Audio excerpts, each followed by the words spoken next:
Hello, hello there. My name is Mo with my co-host Corey. We are the Real Guys, and this is the Real Show with two E's. Take a trip for a tale of the Empire. And as always, I'm with my co-host Corey. How are you doing today, Corey? I'm doing very well, thank you.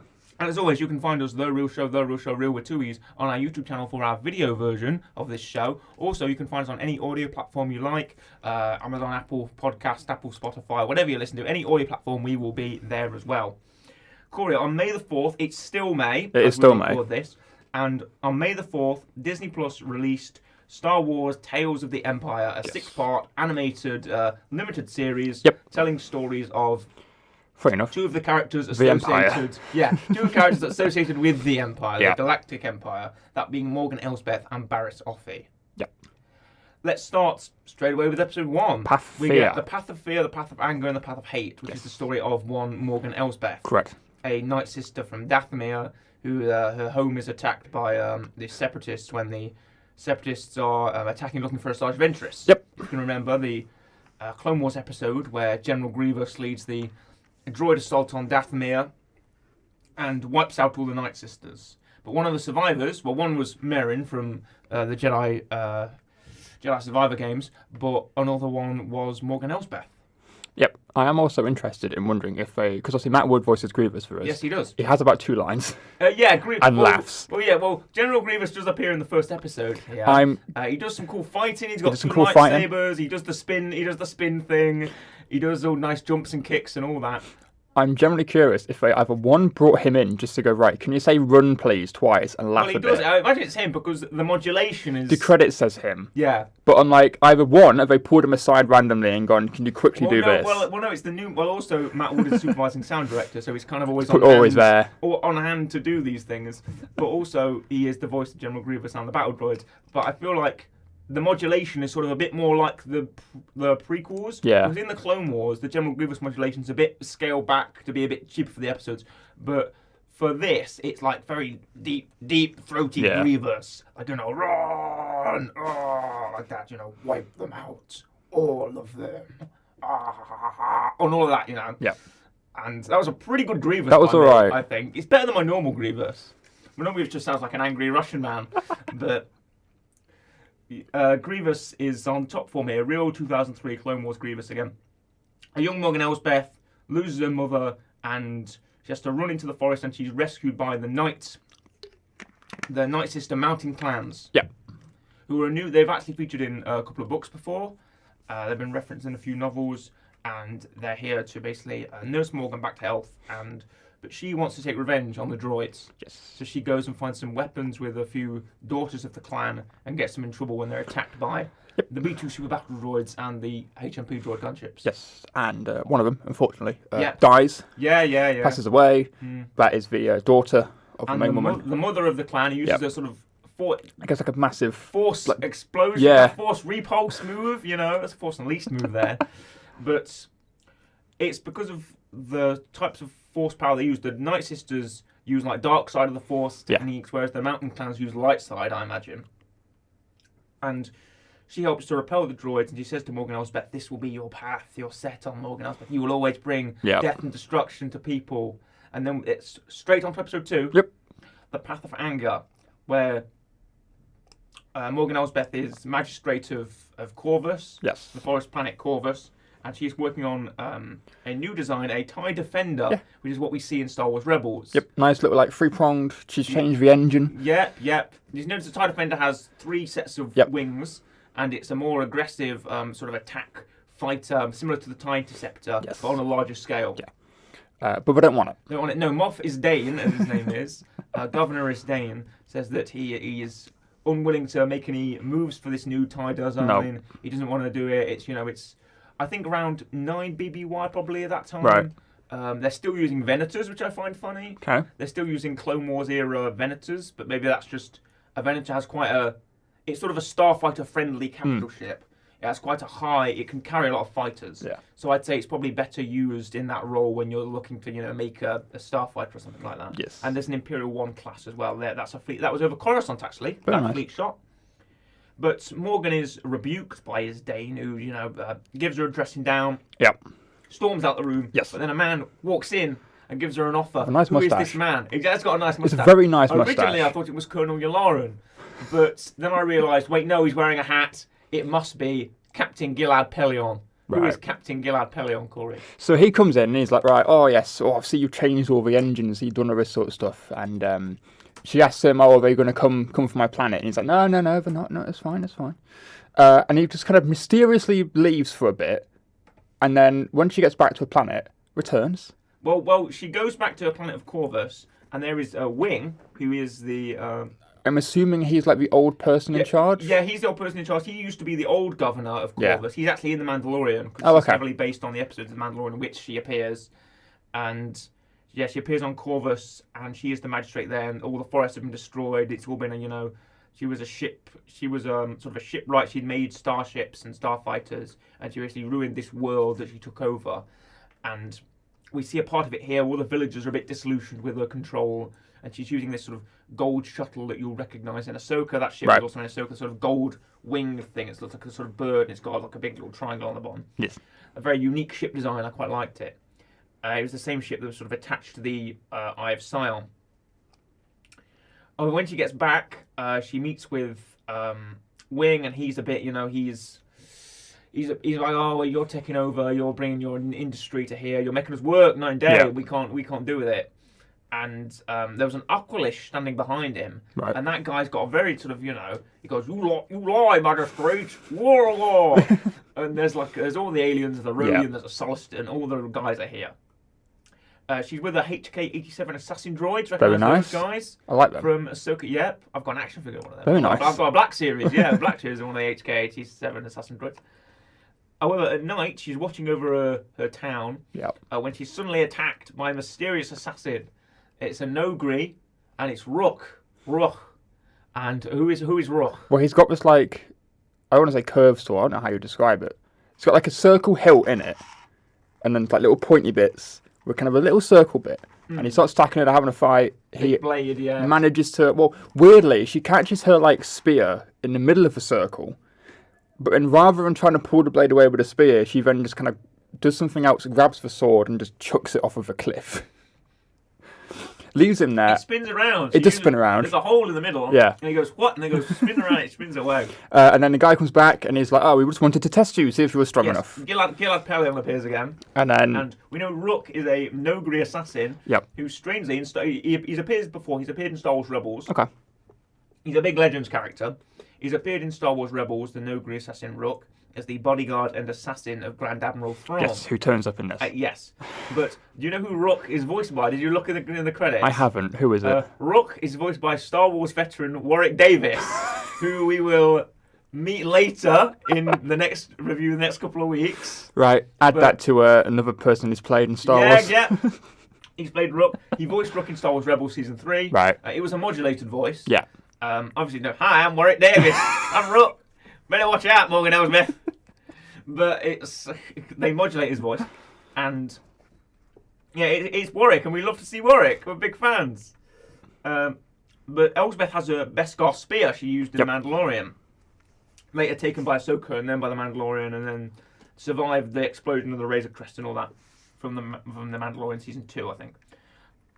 Gilad Pelion says, we were testing you to know if you were, defiant, if you were ready to fight, and we know you are, so here's my superior Admiral Thrawn, as he's there at that time. He's not Grand Admiral yet. He doesn't become a Grand Admiral until the attack of Baton, where him and Governor Price do a bunch of stuff, and it's all in the first Thrawn book. You got to read it.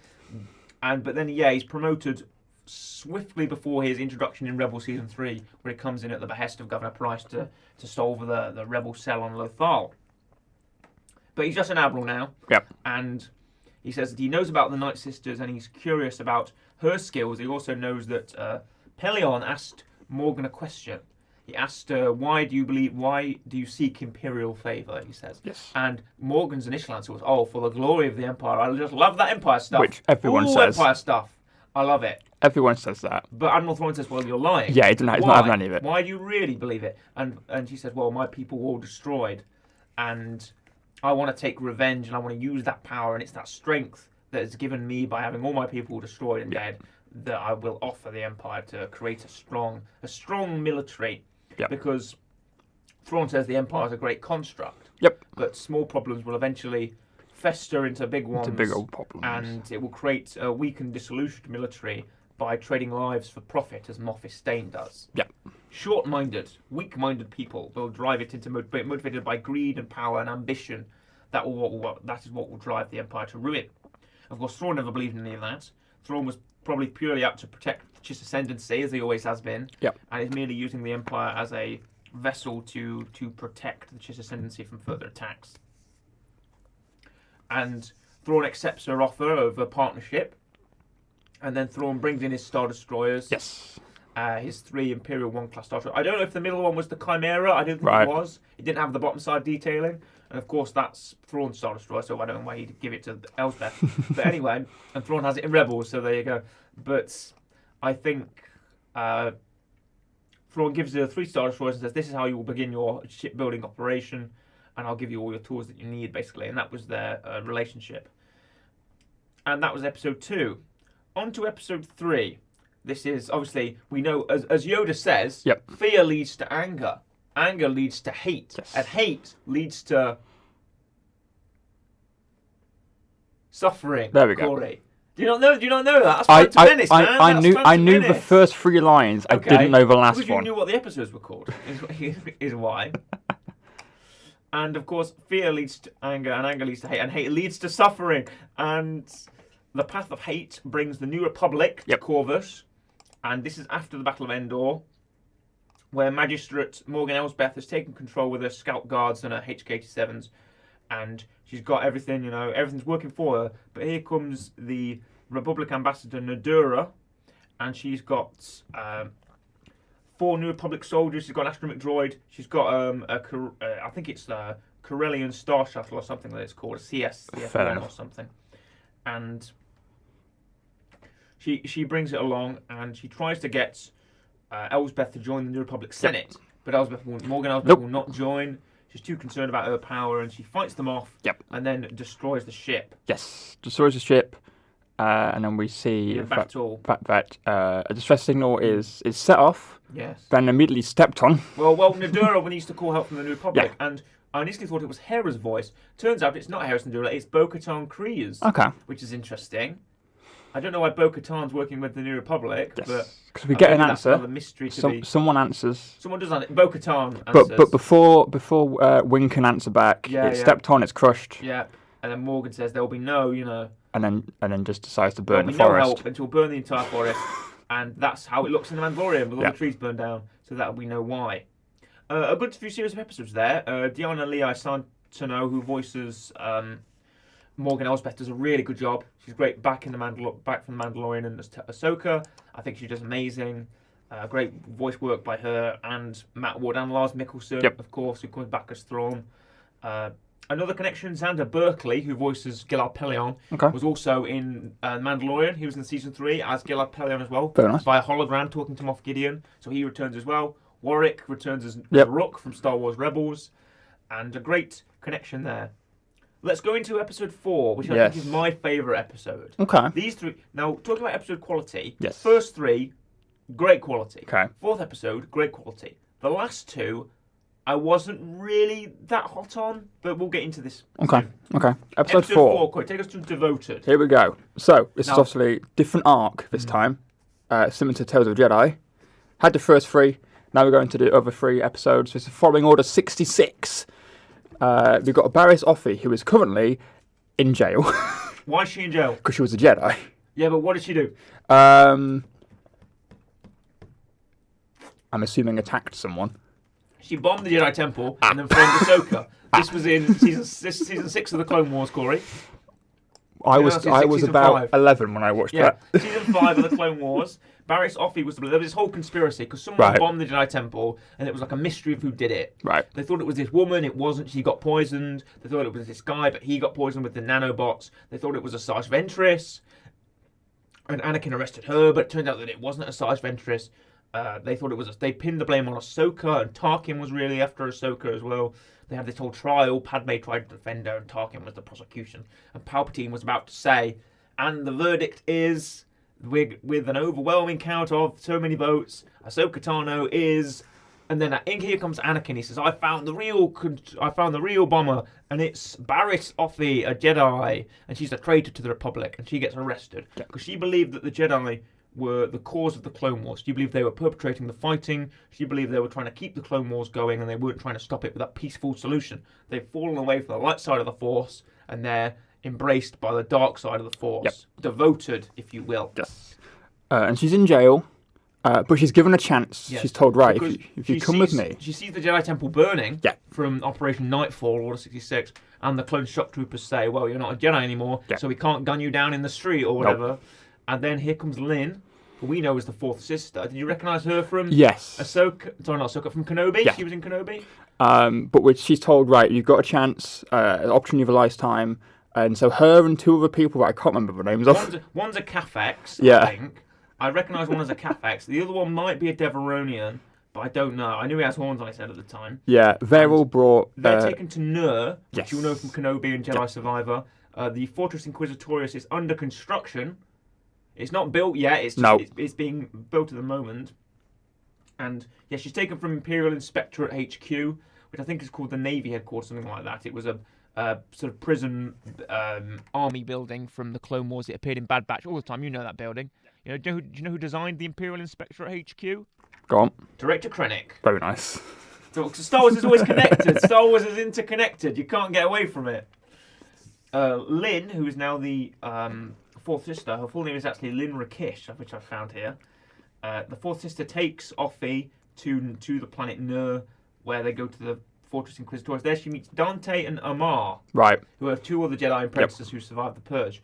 There they meet the Grand Inquisitor, who looks great. He looks amazing. I think he might have the best model out of everybody. I think him, Thrawn, and Morgan have sort of the best models, and Lynn as well. Yeah, they have great models. Grand Inquisitor looks fantastic. It's Jason Isaacs as well. Comes back to voice him from Star Wars Rebels, and he says to join the new Inquisitor Order, we're going to keep you by yourselves. It'll keep you in seclusion. One of them leaves. One tries to run away and doesn't come back. Doesn't work. And I thought perhaps maybe it did work, and maybe he's one of the masked Inquisitors. Maybe he's Marek or something, or maybe he's one of the one that Ahsoka fights in her episode. But who knows? They're brought to another room where they're trained by the Grand Inquisitor. The Grand Inquisitor says that the Emperor needs the Inquisitors to maintain order. They prove themselves. They will be permitted to join the Inquisitorius. There's a nice training scene where we get the first thing we've ever seen in Star Wars animation before, which is blood. We've never seen blood before. Yes. She gets hit on the nose. She has a bloody nose. And we've never seen that before in Star Wars animation, so that's new. Mature, dark and gritty, as they'd say. There is, on a table with several captured Jedi lightsabers, Barriss tries to swing at the Inquisitor, but he's really good. He's dodging, he's blocking, he's using the Force. And Offee manages to get the upper hand by a big Force push on the Inquisitor, and it's sort of level blows. And the Grand Inquisitor is very pleased with her progress. It's very happy. Now it's time for the final test. Yes. So because there's two of them left, they both get there, and they're both told there's one more thing you must do, and there's a lightsaber in the middle of the room, and there's two red wall just falls down on them, and forces them in this circle. Also, there's a hole in the floor. I didn't notice the hole. I didn't notice the hole in the floor either. But they were jumping. I was like, is there a hole in the floor? And essentially, this is a good old classic rule of two or whatever it is. Yes. One of them has to win. One of them has to die. Yep. Whoever wins will carry on. Whoever dies is gone. The Sith rule of two, exactly. And even though there's more than two Inquisitors, there's like 14, 15 of them. So I don't know why, you can't... Yeah, but it's like, it's survival of the fittest, though, isn't it? It's survival of the fittest. You must fight, and one of you, two men enter, one man leave. Yep. That kind of thing. So for this time, the man doesn't leave, he gets thrown down a hole. Yeah, thrown down a hole. Because he uses the force choke, a dark side technique, to throw the other guy down the hole. Yeah. And then now Barriss is an Inquisitor. I really think the Grand Inquisitor already knew who he wanted. It was just like, you know what, I'll teach you Force Choke, I'll teach him nothing. Yeah, exactly. Sorry, man. Yes, yeah. I felt like it was sort of a selection process that was already defined of, we'll have Barriss. Yeah. Then she has gets the new black helmet, threads, gets the black drip, gets the cool helmet and all that. She joins in with Marek and another Inquisitor who hasn't been named yet. Okay. I'm looking at the Wikipedia article. He's just called Unidentified Inquisitor. Great. But he looks awesome. Is it the one with He looks like a Reaper. the Reaper Yeah, he looks mask? like the Reaper mask, yeah. His picture is like the most awesome thing I've ever seen in a Star Wars character. He's got this sort of Plague Doctor crow mask. What is it with He's got red eyes. Inquisitors? Because when I can't remember if it was Tales of a Jedi or I think it was Visions, had like one or two Inquisitors that looked really weird and different. Yeah, yeah. And they were just random people that like obviously we've never seen again. And Marek looks great as well. Marek's got a sort of very knight-like armor and all of that, and they all kneel down, and here comes Darth Vader. Yes. And it's Clone Wars Season 7 animation Darth Vader. He looks like there were shots, especially when he sits on the throne, where it looks live action. Yeah. There's actually the actual helmet there. He doesn't talk at all. No, just breathes. Just sits down, and that's it. Yep. Then cut to black. Amazing. These next two episodes, Right. I thought they were a bit slower than I was like waiting for something to drop and something didn't. So it's Barriss and the Fourth Sister are dispatched to a planet to hunt down a Jedi. They arrive in the Phi-class shuttle, the Scythe, and they land on the planet. They go to a village, and the Fourth Sister is like, "There's a Jedi in hiding here." As an Inquisitor, we bring order, not chaos. Yes. And then the rebellion creates chaos, so says the Fourth Sister. Yep. And they believe there's a rebel cell here as well in hiding. So they arrive in their shuttle, the Scythe. I've got the Lego set of that. Very nice. If you're interested. And it's a great set. Well, it's a great looking ship. It looks a bit like Director Krennic's shuttle, but the sort of wings have been cut off a bit. It's a good looking ship. They arrive there and no one's talking. No. So the Fourth Sister decides, well, no one's talking. Nobody's standing, buddy. Yeah. And she goes to town with the double-bladed red lightsaber. Barriss saves this kid, and who tells her where the Jedi is. He's up the mountain. It's in the mountains somewhere. Yes. They spend a long time climbing the mountain. Yes. And having a chat. They get to the top. They duel with the Jedi. Yeah. And there's kind of a moment of Barriss Offee sees the dark side in motion and realizes she doesn't want any part in it. So she says, "No, I don't want to do this anymore." And she gets the jump on the Fourth Sister. Force pushes her off the mountain. Says, she's gone. I like that line of Fourth Sister says something like, "Oh, there'll always be a Jedi. As long as there is any Jedi, we must, take revenge on them with the dark side and whatever." And then Barriss says, "Well, there's still one Jedi you haven't gotten rid of." And then it immediately pushes her off. Immediately pushes because that's what you would do, wouldn't it? Yeah. Get her out of there. And as it happens, she drops her lightsaber off, drops her helmet. She's Inquisitor no more. Nope. And that leads us into the finale. Take us through the finale, Corey. What right, have we got here? The way out. So here we go. Barriss, after healing the Jedi in the first one, is a healer now in a. I don't know where this takes place, but essentially there's two people, and when they've got a kid and they think something's wrong with the kid, they've been told to go to this healer to find out what's wrong with their child. So they go to her and she says there's nothing wrong, he's perfectly fine. Instead, essentially he's just got a high metachlorine count. He would have been a Jedi if it was in the old ways. He's a Force-sensitive child. Yeah. He has a high count, nothing is wrong. But then suddenly, someone comes in saying that essentially someone is here to see you. Yeah. That she's got two helpers. She's got a woman and a kind of hedgehog man. Yeah, like a little I really like that guy. For some reason, that guy is like, he's the MVP of this episode because he's just like a little. I don't even know how you'd. I suppose he's like a hedgehog. He's like a porcupine man. I guess so. I don't know if he's actually. Oh yes, he is an alien. He is a Mohisanan. Great. That's if you want to spell that, Corey. Mohsenan. Mohisanan. Mosenian. Maybe it's pronounced Mosenian. And they've got dexterous clawed fingers. They encounter a short Mosenian. There he is. Mosenian, and he looks exactly like the picture on the picture there. He's got a pronounced snout. He's got dexterous claw fingers. And he's got the ability to smell illness and injury. So they go, he'd be a great healer. Amazing. I love that stuff like that in Star Wars. The interconnectedness really gets me going. But they say that someone's approaching. Yes. And it's the Fourth Sister. Of course it is. Surprise. She isn't dead. She's still here. So they tell them to leave. And we know that she survives Kenobi, because she's not Yes. killed in Kenobi, so she probably survives maybe up until 0 BBY. We don't know when this is set. It said somewhere between 9 BBY and 0 BBY. Yes. So we know it's somewhere between there. So we know she at least survives for quite a few years. Yep. But we tell Thrawn to escape, and she says he holds them off. They run into a cave, and she tells them, if you're going to follow them, if you go in that cave, you will not make it out. Yes. Only what you take with you, says Yoda. Yoda shows Luke the Dagobah cave and says, don't take your weapons, so only what you take with you will be in there. So she takes anger and aggression and fear in there, and she says, well, you will fear me and all of that. But then she is met with fear when she can't find the way out. Can't find a way out. It's getting frustrated. The Mosenian and the family with the Force-sensitive child all managed to leave easily. He knows where he's going. And it's Barry. He's got that cool snout. He can sniff it out. And Barriss engages in a pretty cool duel with the Force sister that's very kind of Rise of Skywalker-esque. The sort of room with the mirrors and the clicking and all of that, where she can't see where she is. And she's looking around, and there's like she meets a reflection, another reflection, another reflection, and she's seeing herself. It's that mirror level that I quite like.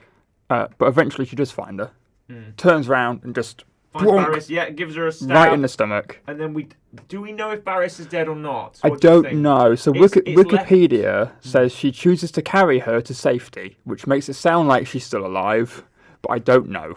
Yeah, because it just ends on them leaving the cave, and we don't know if she actually survives No or not. idea. I choose to think, and this might be a bit dark, but I choose to think that Barriss Offee to die. Because characters need an ending, and this is as good of one for Barriss as she could get. Character-wise, it would be more impactful for Lynn if she did die. Yeah. However, it's Star Wars, so... And Lynn could turn to the light side potentially and become a Jedi, and you know we could see more of her rather than whatever they do with Barriss if she became to live action. Yeah. I feel like taking Lynn and the actress that plays her, who is great. I know her first name's Rhea. I don't know what her second name is. I know it's quite long. If you could find that out for me, I'd appreciate it. But I feel like doing her in live action from Kenobi would be a great sort of connecting point, I feel like, to bring her over to the light side from Barriss's actions. Which one am I looking up? The Fourth Sister. Fourth Sister.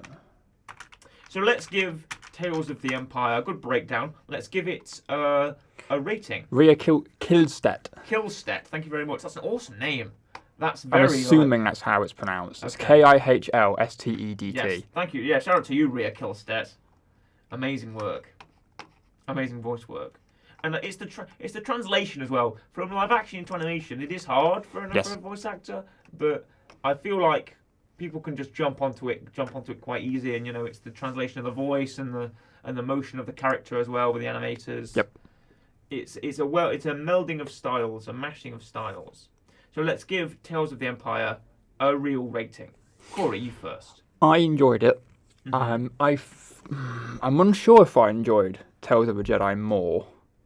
Yeah. I can't remember what I gave it. I still think the Qui-Gon and Dooku arc, out of all the 4 arcs in Jedi and Empire, is probably still my favourite.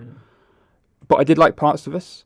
I feel like this was stronger than Tales of the Jedi because it showed us characters where I don't want to bash on Ahsoka because I like Ahsoka. I love Ahsoka. Yeah. But seeing more Ahsoka, where we've just got all of Clone Wars, which is about Ahsoka, all of Ahsoka, which is about Ahsoka. Seeing all of that in Tales of the Jedi was like a bit of a retread which we didn't really need. Yes. Whereas it should be about characters like Dooku, characters like Morgan Elsbeth, characters like what happened to Barriss Offee after the Clone Wars. It's been 10 years since Clone Wars Season 5, right? We don't know what happened. There's been nothing on what happened to her. Is she the seventh sister? Dave Filoni says she isn't. Is she the second sister? No, that's Trilla Siduri. All of that kind of thing. Where people have been thinking, who is she? Who is she? We don't know. To finally get a distinctive answer on what she did after the Clone Wars is amazing. And that's what this series, the Tales of series, needs to do. It needs to tell us about characters which are a bit more underappreciated, a bit more, questions are left to be answered, and origins with Morgan and all of that, and with Dooku. That's what makes it interesting to watch. Yeah. So I would say, though, as a series, it's solid. I still enjoyed the episodes. I probably would agree and say the first 4 were the best ones, and it kind of dips. I do like the fight scene in episode 6. Oh yeah, that's great. Where she's just dodging like the Grand Inquisitor did. Yeah. When she was trained, I still think it's alright. So I'm still going to give it about an 8. I still enjoyed it. It's still very Duel in good. Episode 5. The lightsaber duel in Episode That's 5 good. is great as well. And also, they're all like 15 minutes. Yeah, they're easy watching. It's very short. It's easy watching. I did it all in an afternoon. Yeah. You know, So did it's I. easy watching. Binged it in the morning. Yeah, exactly. Hopefully it wasn't this morning. No. But I woke up and thought, you know what? I've got like an hour and a half. I can stay in bed. Exactly. I'm going to give this... What did you just give it? 8. Solid 8. Solid 8. I'm going to give it a solid 9. Fair enough. I'm going to go for a 9. I mean, it's Dave Filoni's work. It's fantastic. I do like the Tales of series. Yeah. I like you know what? Here's a good question. Okay. What do you think they could do next with the Tales of series? Who are they going to focus around next? Well, not who. What? Like bounty hunters, clones, rebels? They could what are they do. going to do next? They could do bounty hunters would be fun because there's quite a lot that don't do much that we haven't seen. You can see a lot of good characters in there. I'd quite like a bit of IG-88. Give us a bit of him. I love IG-88. Yeah. A Bosk. Why not? I'd like a story on Bosk. I'd like maybe like Dengar. It'd be Yeah, nice, Dengar's you cool. know? So bounty hunters would be good. You could get technical at some point and do Sith because Sith, technically yeah. Empire, Sith, different things. You could just get random. Just give us random people. Give us like an engineer who's working on the TIE fighters or something. Yeah, Give us a random yeah. man, or I don't know, other random stuff. Because little 15-minute little bits in the universe that might not even be connected to anything. It's little stories in 15 minutes. It's great. I love that sort of stuff. Yeah, me too. And it's a good package from beginning to end, I'd say. Also, you can revisit Tales of Jedi at some point. Why not go back? Yeah, sure. There's loads of them. But for the weekly rec this week, It is your turn. yes, it is. There was this is might take a bit of a tangent. Okay. But years and years ago, We've got time. years and years ago, before I was sort of getting into Star Wars. When I was getting into Star Wars, right, I used to read a lot of young readers' novels, young readers' books out of the library, right, whatever at school. And I picked up one called Rebel Force Target. Now you could look up Rebel Force. Okay. This is a series of novels, of young reader novels by Alex Wheeler in December 2008. Remember December 2008, Corey? No. Okay, I want you to look up Rebel Force Target. This is the book I'm going to recommend. Rebel Force Target, Alex Wheeler, scholastic sci-fi classic. Yes. This is immediately after the Death Star's been destroyed. I have a Wikipedia This is Zero article. ABY. This is 2 weeks after the Death Star's been destroyed. And this is basically about some kind of, I think, clone assassin going after Luke, Leia, Han, and Chewbacca and all the team that destroyed it, basically. They go to Munlist, which is where the Intergalactic Banking Clan are based. That was just a first appearance by them. If you look into the characters that appeared, you might find that we get a bit of Palpatine, obviously Luke Skywalker, C-3PO, Chewbacca, all of them. General Dodonna shows up, Han Solo, all of that. All the assassins are very similar to the Bad Batch. They're sort of called X1, X2, X3. Right. They're all kind of clone assassins, right? And one of the characters that appears is Mithra Nurodo, a.k.a. Thrawn. Okay. Shows up. That's his Chiss name. Right. His Chiss name is Mithra Nurodo, and his core name is Thrawn, so it's the middle part of that name. Right. Thrawn appears in this. Great. It's a tiny cameo in a meeting, but basically after the destruction of the Death Star, the Emperor Palpatine orders all the high-ranking Imperial officers together for a big meeting, and Thrawn is in that meeting. Yep. And that's basically it. This was a Legends book, and this was my first exposure to who Thrawn was. Fair enough. My favourite Star Wars character. I didn't even know that I met him in December 2008. From when I learned about him years later when I was looking at Legends stuff and big source books and all that. So, at what point did you remember Rebel Force was a thing?